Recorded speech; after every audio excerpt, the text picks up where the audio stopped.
बिस्मिल्लाहिर्रहमानिर्रहीम। अस्सलाम वालेकुम दोस्तों, उम्मीद करता हूँ आप बिल्कुल ठीक ठाक होंगे। दोस्तों आज है 2 मई सन 2021 और दिन है इतवार का। ओमान सुप्रीम कमेटी का इजलास हुआ, यानी ओमान सुप्रीम कमेटी के फैसले आए हैं मौजूदा लॉकडाउन के हवाले से। जो इस वक्त नाइट बैन है वो तो ऑलरेडी चलेगा और उसको मजीद एक्सटेंड किया गया है, यानी लेकिन उसका टाइम भी चेंज किया गया है।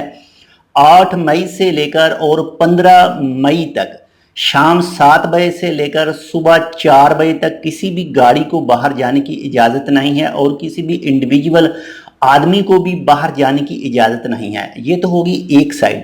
अब आते हैं दूसरी साइड पर। दूसरी साइड जितनी भी कमर्शियल एक्टिविटीज़ हैं, जितनी भी दुकानें हैं, कमर्शियल दुकानें हैं जितनी भी, वो बंद रहेंगी, मुकम्मल क्लोज़र होगा उनका। और वो भी होगा 8 मई से लेकर और 15 मई 2021 तक। और जिन पर इसका असर नहीं होगा, यानी जो चीज़ें इससे बाहर हैं, जिनको खुला रहने की इजाज़त है, वो है फूड स्टोर खुले रहेंगे, वो भी बंद नहीं होंगे। इसके बाद में पेट्रोल स्टेशन यानी फ्यूल स्टेशन वो भी खुले रहेंगे। इसके बाद में है जी सेहत के इदारे, वो भी खुले रहेंगे। और इसके बाद में मेडिकल स्टोर हैं, वो भी खुले रहेंगे।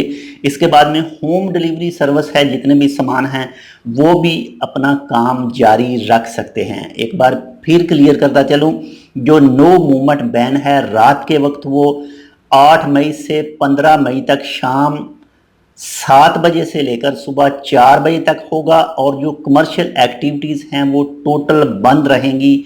4 से 5 जो मैंने आपके साथ शेयर की हैं, सिर्फ उनको ही इजाज़त होगी खुलने की। तो ये आज सुप्रीम कमेटी की तरफ से आज फैसले आए हैं। बाकी इसके हवाले से मज़ीद कोई क्लैरिफिकेशन आई, मज़ीद कोई फ़ैसला आया तो वो भी आपके साथ शेयर किया जाएगा।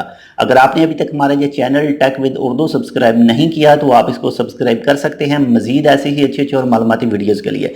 तो मिलते हैं इंशाल्लाह आपसे दूसरी अपडेट के साथ। अगर आज अभी कोई अपडेट आ जाती है तो तब, नहीं तो फिर कल। तब तक के लिए अल्लाह हाफिज़।